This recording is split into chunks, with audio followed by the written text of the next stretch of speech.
Not every weld on a vessel gets X-rayed, and that's not corner cutting, it's the code. UW11 decides exactly which joints must be radiographed, which can be sampled, and which need none at all.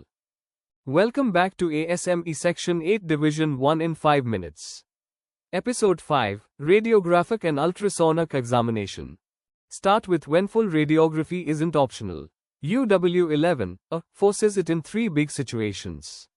1. Lethal service, every butt weld in the shell and heads gets fully radiographed, no exceptions. 2. Thickness, once a butt weld's nominal thickness passes 1.5 inches, full RT is mandatory regardless of service. 3. And this one connects straight back to episode 4. If you want full joint efficiency credit, that's E equals 1.00, on a category A or D weld, UW11 requires full radiography to earn it.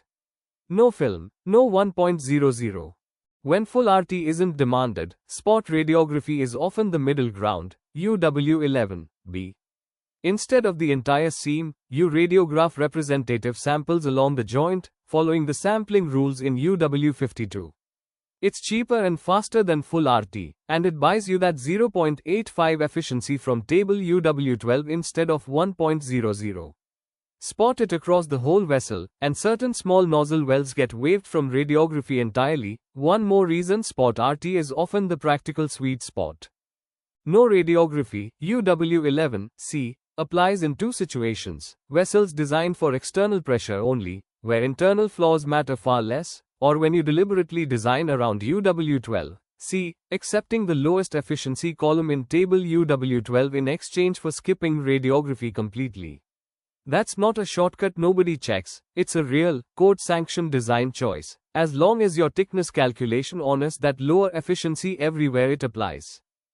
A quick note on ultrasonic examination: depending on the welding process, UT can either stack on top of radiography or actually replace it outright. Electrogas and electroslag welds, for instance, need full-length UT in addition to RT.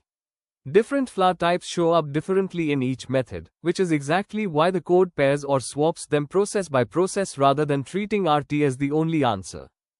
Here's the mindset shift: for a lot of joints, full, spot, or none isn't a preference you get to pick freely, it's dictated by service, thickness, and joint category before you even open table UW-.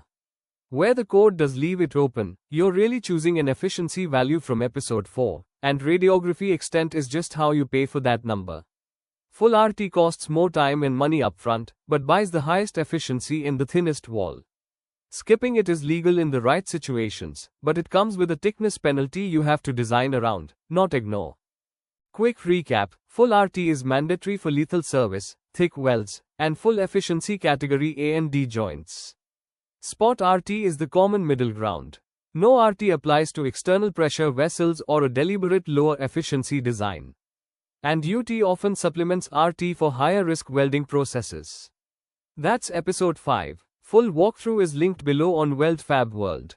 Subscribe. Episode 6 covers post-weld heat treatment and when it's mandatory.